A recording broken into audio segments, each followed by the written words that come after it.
Hello दोस्तों, स्वागत है आपका हमारे online platform VK edu change the way of learning पर। दोस्तों कहते हैं कि कोई भी लक्ष्य इंसान से बड़ा नहीं होता और हारा वही जो लड़ा नहीं होता। जी हाँ दोस्तों, आप सभी दोस्तों के लिए एसएससी सीएचएसएल एग्ज़ाम 2022 जो कि 23 में दोस्तों होने वाला है दोस्तों, मार्च अप्रैल माह, ये दोस्तों आपका फरवरी मार्च माह के मध्य में आपका एग्ज़ाम होगा।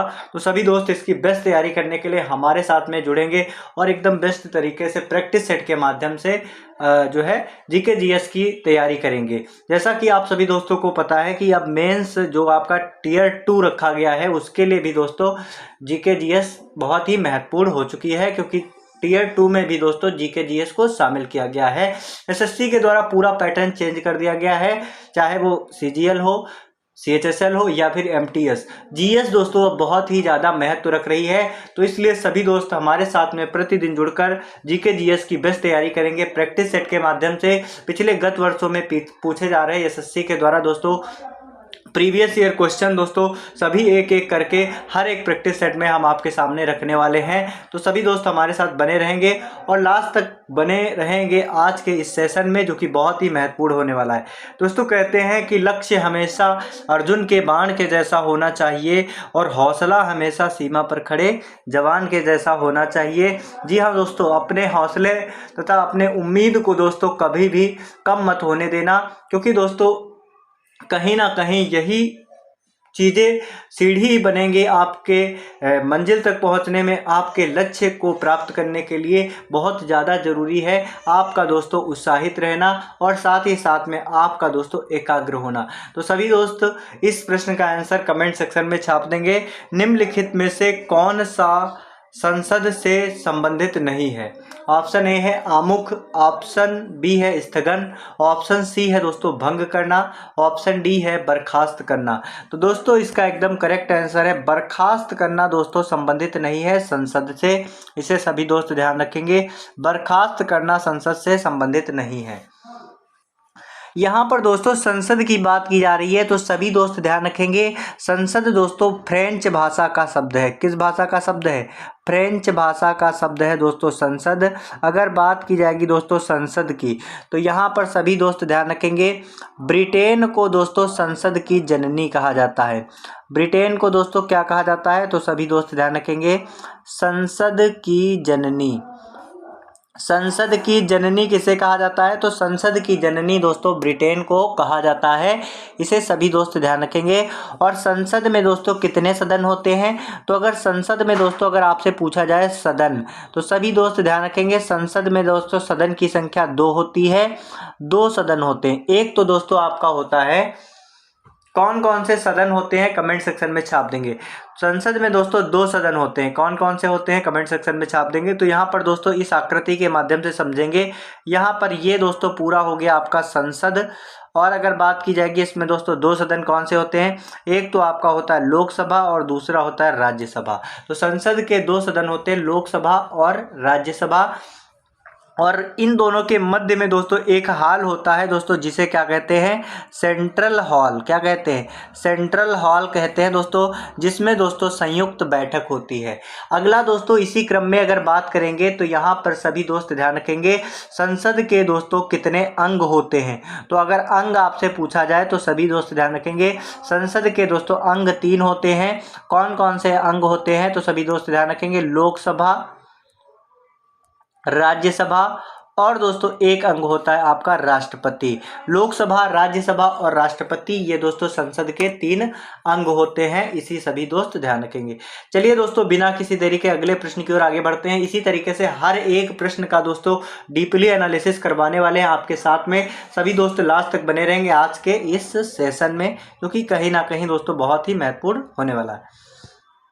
अगला दोस्तों प्रश्न क्या है, इसका आंसर जो है कमेंट सेक्शन में छाप देंगे।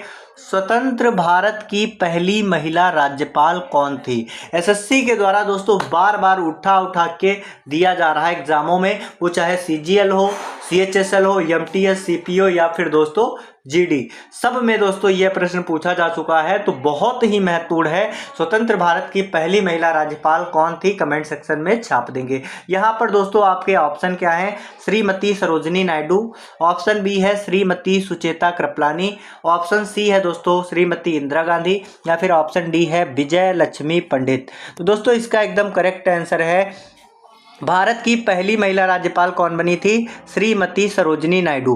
ऑप्शन ए इसका एकदम करेक्ट आंसर है श्रीमती सरोजिनी नायडू उत्तर प्रदेश की दोस्तों पहली महिला राज्यपाल बनी की थी। कहाँ की? उत्तर प्रदेश की पहली महिला राज्यपाल बनी थी।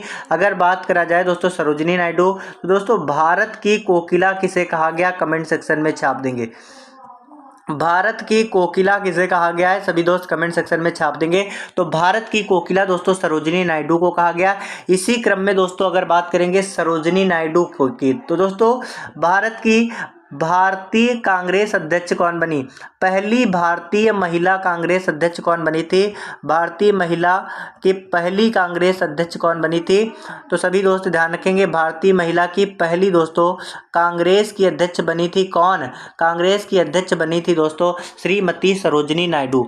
आशा करते हैं आप सभी दोस्तों को बहुत अच्छे तरीके से समझ में आ रहा होगा। एक बार लाइक और साथ ही साथ में शेयर जरूर करेंगे। इसके बाद दोस्तों है सुचेता कृपलानी। दोस्तों अगर बात की जाएगी सुचेता कृपलानी, तो ये दोस्तों भारत की पहली महिला सीएम कौन बनी? अगर आपसे पूछा जाता है भारत की पहली महिला सीएम, भारत की दोस्तों फर्स्ट सीएम मतलब मुख्यमंत्री कौन बनी थी? पहली महिला सीएम बनी थी सुचेता कृपलानी। इसे सभी दोस्त ध्यान रखेंगे। अगला दोस्तों श्रीमती इंदिरा गांधी की अगर बात की जाएगी, तो भारत की पहली महिला प्रधानमंत्री कौन बनी थी? कमेंट सेक्शन में छाप देंगे। तो दोस्तों भारत की पहली महिला प्रधानमंत्री की अगर बात करेंगे, तो फर्स्ट वुमेन प्राइम मिनिस्टर कौन बनी थी? इंदिरा गांधी। और दोस्तों इंदिरा गांधी भारत रत्न सम्मान पाने वाली पहली भारतीय महिला थी, इसे भी ध्यान रखेंगे। भारत रत्न सम्मान पाने वाली पहली भारतीय महिला कौन थी? श्रीमती इंदिरा गांधी। श्रीमती इंदिरा गांधी। दोस्तों इनको अन्य किस नाम से जाना जाता था? दोस्तों इनका नाम था प्रियदर्शिनी। प्रियदर्शिनी दोस्तों इनका अन्य नाम था। इनके समय में ही दोस्तों जब ये प्रधानमंत्री थी, उसी दौरान दोस्तों 14 बैंकों का राष्ट्रीयकरण हुआ था। साथ ही साथ में उसी टाइम पर दोस्तों बांग्लादेश आज़ाद हुआ था। राष्ट्रीय आपातकाल की घोषणा कब की गई थी? तो दोस्तों सन 1971-72 के दौरान दोस्तों राष्ट्रीय आपातकाल की घोषणा श्रीमती इंदिरा गांधी जी के प्रधानमंत्री के कार्यकाल के दौरान हुई थी।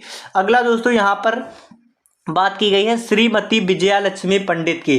तो दोस्तों जब 3 ऑप्शन का सूफड़ा साफ हो गया, तो चौथा क्यों रहे? तो विजया लक्ष्मी पंडित की अगर पूछा जाए, तो पहली महिला, भारत की पहली महिला यूएनओ की राजदूत कौन बनी है? कमेंट सेक्शन में छाप देंगे। भारत की पहली महिला यूएनओ की राजदूत कौन बनी है? श्रीमती विजय लक्ष्मी पंडित। दोस्तों UNO United Nation Organisation, Hindi में दोस्तों संयुक्त राष्ट्र संघ कहा जाता है, और दोस्तों इसका मुख्यालय न्यूयॉर्क में है। सभी दोस्त ध्यान रखेंगे। वर्तमान में दोस्तों इसमें कितने सदस्य देश हैं? 193 सदस्य देश हैं, और 193 सदस्य देश हैं। 193वां देश कौन सा है दोस्तों? तो दक्षिणी सूडान दोस्तों 193वां देश है। आशा करते हैं आप सभी दोस्तों को बहुत अच्छे तरीके से समझ में आ रहा होगा। एक बार लाइक और साथ ही साथ में शेयर और सब्सक्राइब जरूर करेंगे अगर वाकई में आपको सेशन में मजा आ रहा है। दोस्तों हर एक क्वेश्चन दोस्तों प्रीवियस ईयर क्वेश्चन आपको मिलने वाला है। यहाँ पर दोस्तों अगला क्वेश्चन है, मिली जुली खेती से क्या तात्पर्य है? कमेंट सेक्शन में छाप देंगे। ऑप्शन ए है नकदी और खाद्य दोनों तरह की फसलों को बोना। ऑप्शन बी है दोस्तों एक ही खेत में 2 या अधिक फसलों को बोना। या फिर ऑप्शन सी है 1 वर्ष छोड़कर 2 या अधिक फसलों को बोना। या फिर ऑप्शन डी है पशुपालन और कृषि करना। तो दोस्तों यहाँ पर आपसे पूछा जा रहा था मिली जुली खेती का क्या तात्पर्य है? तो दोस्तों मिली जुली खेती का मतलब है दोस्तों कृषि के अतिरिक्त दोस्तों आय के कुछ अन्य साधन को बनाना ही दोस्तों मिली जुली खेती कहलाती है। जैसे कि दोस्तों गांव में क्या होता है, कुछ किसान जो है उनके पास कम भूमि होती है, तो उस कंडीशन में वो क्या करते हैं दोस्तों, पशुपालन करते हैं, मुर्गी पालन करते हैं, मछली पालन करते हैं, कुछ अन्य व्यवसाय जो है उससे जुड़ते हैं, जिससे उनके अपने जीवन यापन करते हैं, अपने जीवन का दोस्तों निर्वाह करते हैं। तो मिली जुली खेती दोस्तों इस तरीके से हम लोग समझ सकते हैं मिली जुली खेती दोस्तों। तो इसका एकदम करेक्ट आंसर है पशुपालन और कृषि करना। कृषि के साथ में दोस्तों आय के अन्य स्रोत दोस्तों जो है डेवलप करना ही दोस्तों क्या कहलाया, मिली जुली खेती। अगला दोस्तों प्रश्न क्या है उसकी तरफ आगे बढ़ेंगे। इसका सही आंसर कमेंट सेक्शन में छाप देंगे। दोस्तों सेंट्रल बैंक के यहाँ पर दोस्तों अगला प्रश्न है, सेंट्रल बैंक के परिणात्मक उधार नियंत्रण उपाय में निम्नलिखित में से क्यों नहीं शामिल किया गया है। ऑप्शन एक है बैंक दर नीति, ऑप्शन बी है दोस्तों खुला बाजार प्रचालन, ऑप्शन सी है नकदी रिजर्व अनुपात, या फिर ऑप्शन डी है दोस्तों नैतिक दबाव। सही आंसर क्या होगा कमेंट सेक्शन में छाप देंगे। तो सभी दोस्त ध्यान रखेंगे, सेंट्रल बैंक के परिणात्मक उधार नियंत्रण उपाय में दोस्तों क्या शामिल नहीं है। तो दोस्तों इसमें नैतिक दबाव शामिल नहीं है। सभी दोस्त ध्यान रखेंगे, क्या शामिल नहीं है, नैतिक दबाव दोस्तों इसमें शामिल नहीं है, इसलिए ऑप्शन डी आपका एकदम करेक्ट आंसर है। चलिए दोस्तों अगले प्रश्न की ओर आगे बढ़ेंगे। एक बार सभी दोस्त लाइक शेयर और सब्सक्राइब जरूर करेंगे। यहाँ पर दोस्तों अगला प्रश्न है, किसी प्रोग्राम में बग क्या होता है। तो दोस्तों किसी प्रोग्राम में बग अगर आपसे पूछा जाए तो सभी दोस्त ध्यान रखेंगे, किसी प्रोग्राम में बग दोस्तों त्रुटि या फिर दोष होता है, जिसे दोस्तों क्या कहते हैं, एरर। क्या कहते हैं, एरर। अगला प्रश्न क्या है उसकी तरफ आगे बढ़ेंगे। सभी दोस्त ध्यान रखेंगे, बहुत ही शानदार क्वेश्चन है, हर बार दोस्तों एग्जाम में पूछे जा रहे हैं। एसएससी के द्वारा बार बार दोस्तों अपने प्रीवियस ईयर क्वेश्चन पूछे जा रहे हैं, जिनकी प्रैक्टिस आप लोग हमारे साथ में प्रतिदिन जुड़कर कर सकते हैं 8 बजे। सुपरनोवा क्या है कमेंट सेक्शन में छाप देंगे। ऑप्शन ए है पुच्छल तारा, ऑप्शन बी है दोस्तों ग्रहिका, ऑप्शन सी है दोस्तों विस्फोटी तारा, या फिर ऑप्शन डी है दोस्तों ब्लैक होल। तो सुपरनोवा क्या है। तो दोस्तों सुपरनोवा एक तरीके का विस्फोटी तारा है। सभी दोस्त ध्यान रखेंगे, जब दोस्तों भयंकर तारे का विस्फोट होता है तब दोस्तों सुपरनोवा उत्पन्न होता है। इसे ध्यान रखेंगे, जब भयंकर तारों का विस्फोट होता है उस कंडीशन में सुपरनोवा की उत्पत्ति होती है। अगला प्रश्न क्या है उसकी तरफ आगे बढ़ेंगे। दोस्तों बहुत ही शानदार क्वेश्चन है, एक बार सभी दोस्त लाइक और शेयर जरूर करेंगे। यहाँ पर अगला प्रश्न है, कृत्रिम सैटेलाइट के अंदर व्यक्ति अधिक भारहीन महसूस करता है क्योंकि पृथ्वी के आकर्षण बल उस स्थान पर शून्य होता है। ऑप्शन बी है दोस्तों चंद्रमा के आकर्षण बल के द्वारा संतुलित होता है, ऑप्शन सी है दोस्तों अभिकेंद्र बल के समान होता है, ऑप्शन डी है सैटेलाइट के विशेष डिजाइन के कारण प्रभावहीन होता है।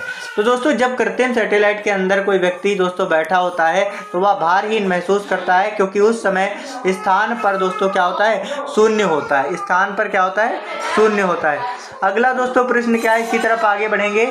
दिल का दौरा किस कारण से होता है, कमेंट सेक्शन में छाप देंगे। दिल का दौरा किस कारण होता है। ऑप्शन ए है हृदय पर जीवाणु का हमला, ऑप्शन बी है हृदय की गति का रुक जाना, या फिर ऑप्शन सी है दोस्तों हृदय में रक्त की आपूर्ति में कमी, या फिर ऑप्शन डी है दोस्तों अज्ञात कारणों से हृदय कार्य में बाधा आना। तो दोस्तों दिल का दौरा किस कारण होता है, किस कंडीशन में दोस्तों दिल का दौरा या फिर दोस्तों हार्ट अटैक की समस्या होती है।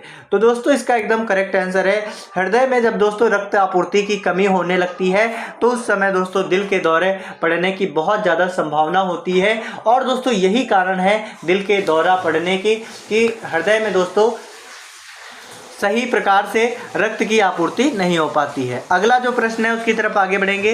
यहाँ पर दोस्तों अगला प्रश्न क्या है, इसका सही आंसर जो है कमेंट सेक्शन में छाप देंगे। दोस्तों अगला प्रश्न बहुत ही महत्वपूर्ण प्रश्न है, लार किसके पाचन में सहायक होती है। ऑप्शन ए है प्रोटीन, ऑप्शन बी है दोस्तों स्टार्च, ऑप्शन सी है दोस्तों फाइबर, ऑप्शन डी है वसा। तो दोस्तों लार किसके पाचन में सहायक होती है, कमेंट सेक्शन में छाप देंगे।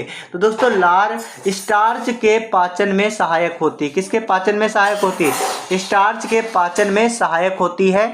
अगर यहाँ पर दोस्तों बात करेंगे लार की, लार, तो दोस्तों लार स्टार्च के पाचन में सहायक होती है।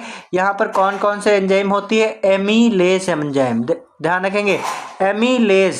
एमीलेज एंजाइम दोस्तों कहाँ पर पाए जाते हैं, तो सभी दोस्त ध्यान रखेंगे एमीलेज एंजाइम लार में पाए जाते हैं, जो कि दोस्तों स्टार्च को किस में बदल देते हैं, स्टार्च को दोस्तों ये शर्करा में बदल देते हैं, स्टार्च को शर्करा में बदल देते हैं। तो स्टार्च के पाचन का कार्य दोस्तों कौन करता है, लार करती है, जिसमें दोस्तों एमीलेज एंजाइम पाया जाता है। और एक बात सभी दोस्त ध्यान रखेंगे, लार की प्रकृति कैसी होती है, तो लार अम्लीय होता है या फिर क्षारीय।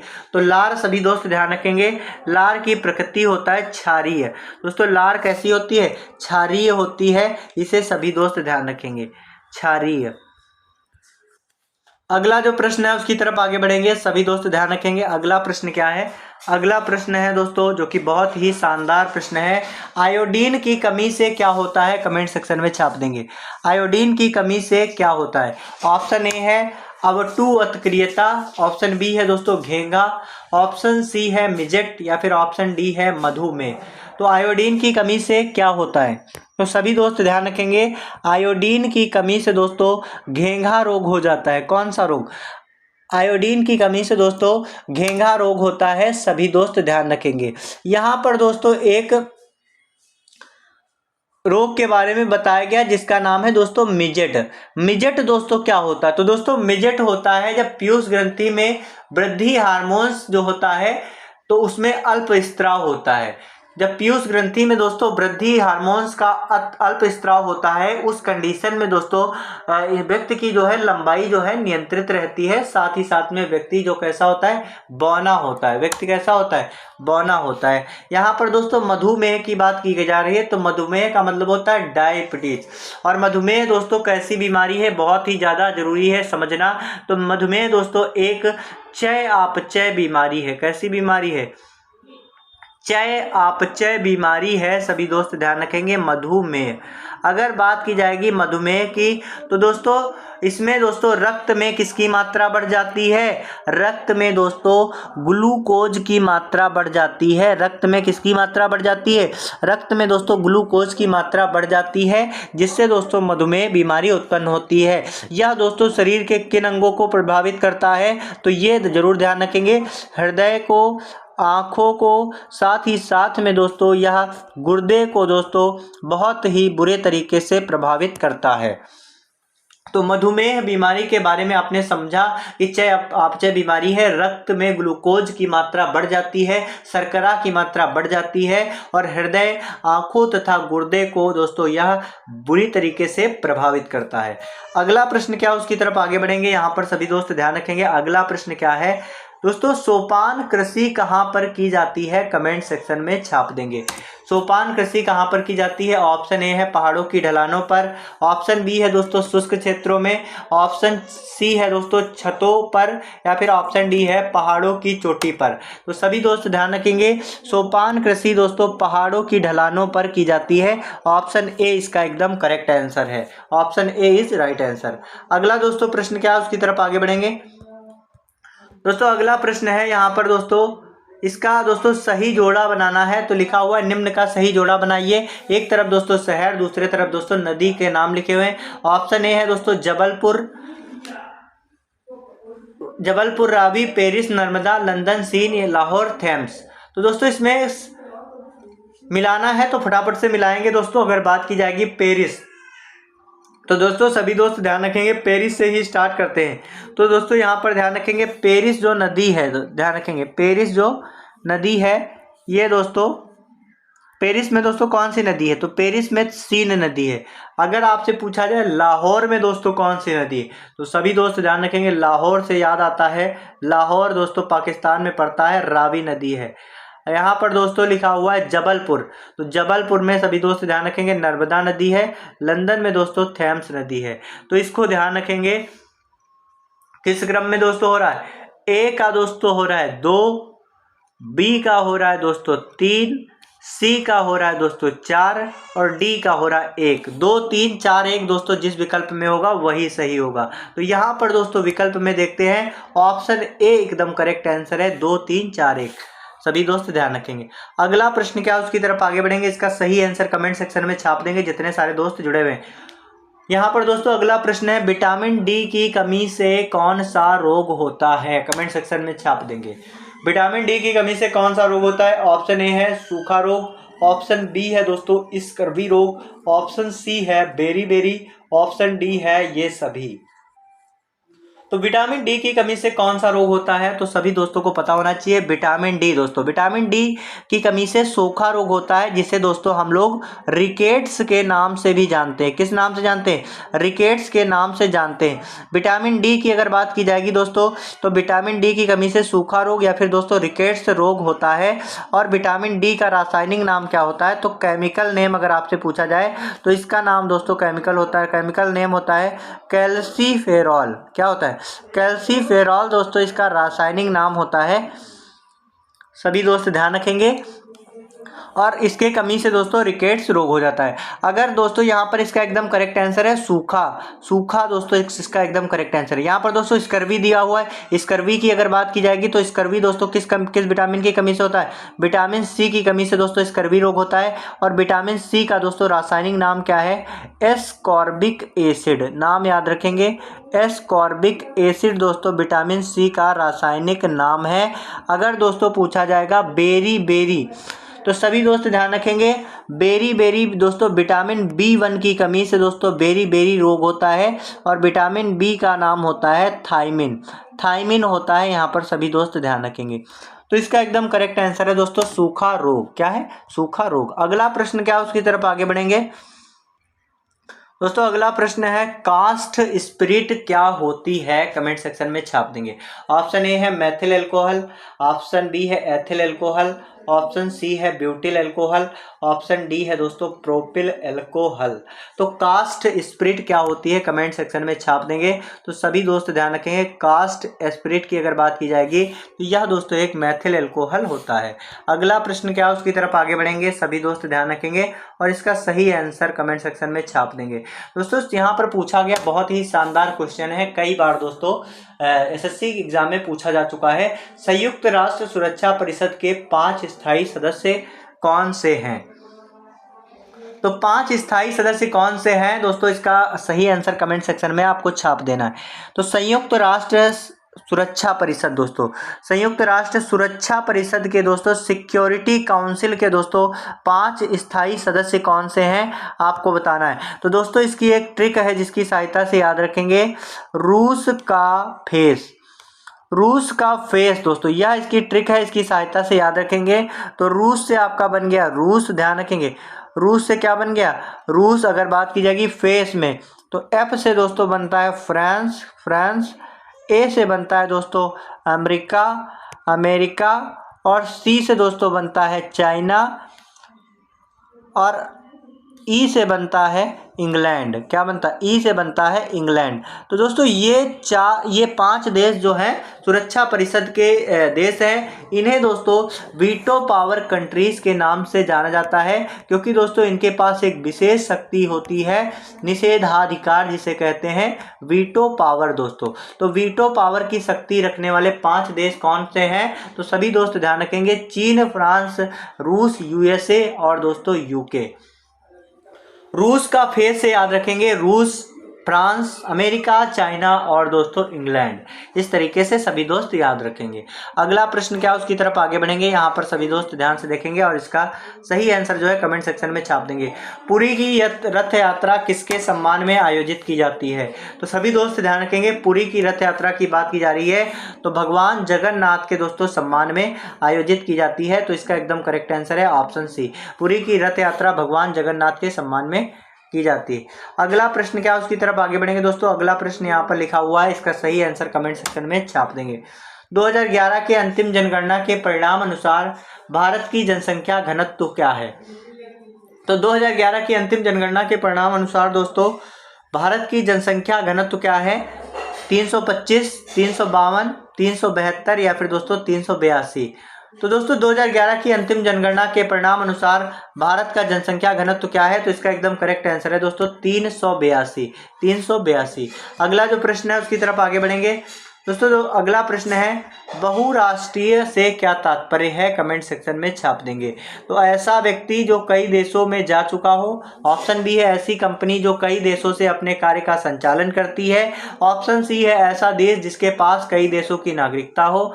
या फिर ऑप्शन डी है विकासशील देशों की सहायता करने के लिए स्थापित संगठन। तो दोस्तों अगर बात की जाएगी बहुराष्ट्रीय, तो बहुराष्ट्रीय दोस्तों ऐसी कंपनी जो कई देशों से अपने कार्य का संचालन करती है। ऑप्शन बी इसका एकदम करेक्ट आंसर है, सभी दोस्त ध्यान रखेंगे। अगले प्रश्न की ओर आगे बढ़ेंगे, सभी दोस्त ध्यान रखेंगे। बारहमिहिर क्या है? तो दोस्तों बारहमिहिर ऑप्शन ए है अंतरिक्ष यात्री, ऑप्शन बी है अंतरिक्ष शटल, ऑप्शन सी है पावर स्टेशन, ऑप्शन डी है एक प्राचीन खगोलविद। तो दोस्तों बारहमिहिर क्या है, कमेंट सेक्शन में छाप देंगे दोस्तों। बारहमिहिर क्या है, तो बारहमिहिर दोस्तों एक प्राचीन खगोलविद है। ऑप्शन डी इसका एकदम करेक्ट आंसर है। अगला दोस्तों प्रश्न क्या, उसकी तरफ आगे बढ़ेंगे दोस्तों। अगला प्रश्न है, निम्नलिखित में से क्या बड़े शहरों में से वायु प्रदूषण करता है।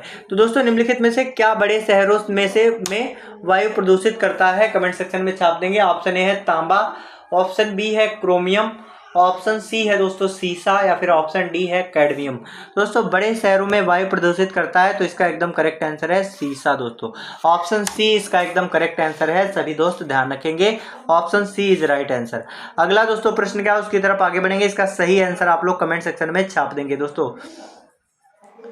अगला प्रश्न है दोस्तों, गणित के क्षेत्र में उत्कृष्ट योगदान के लिए, ध्यान रखेंगे, गणित के क्षेत्र में उत्कृष्ट योगदान के लिए दिया जाने वाला रामानुजन अवार्ड दोस्तों किसने जीता है, कमेंट सेक्शन में छाप देंगे।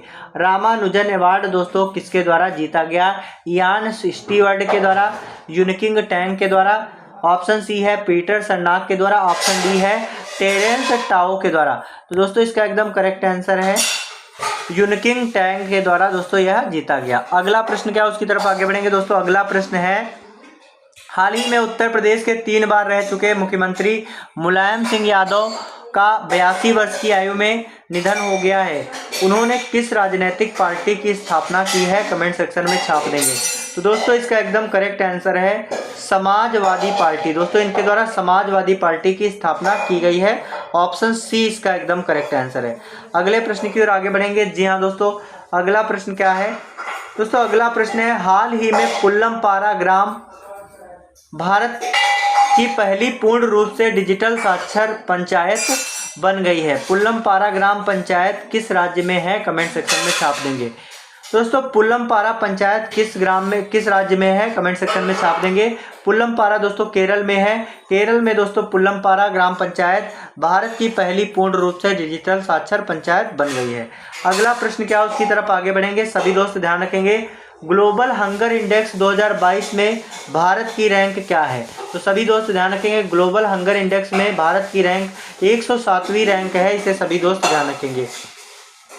अगला प्रश्न क्या, उसकी तरफ आगे बढ़ेंगे दोस्तों। अगला प्रश्न है, 2 दशकों के बाद भारतीय राष्ट्रीय कांग्रेस के पहले गैर गांधी अध्यक्ष चुने गए हैं। तो दोस्तों 2 दशकों के बाद भारतीय राष्ट्रीय कांग्रेस के पहले गैर गांधी अध्यक्ष कौन चुने गए हैं, इसका दोस्तों इसका एकदम करेक्ट आंसर है मल्लिकार्जुन खड़गे। ऑप्शन सी एकदम करेक्ट आंसर है, सभी दोस्त ध्यान रखेंगे। चलिए दोस्तों आज का सेशन बस यही तक है। आप सभी दोस्त लास्ट तक बने रहे उसके लिए बहुत बहुत धन्यवाद। लास्ट में दोस्तों बस यही कहना चाहते हैं कि जब आंखों में अरमान लिया, मंजिल को अपना मान लिया, मुश्किल क्या आसान क्या, जब ठान लिया तो ठान लिया।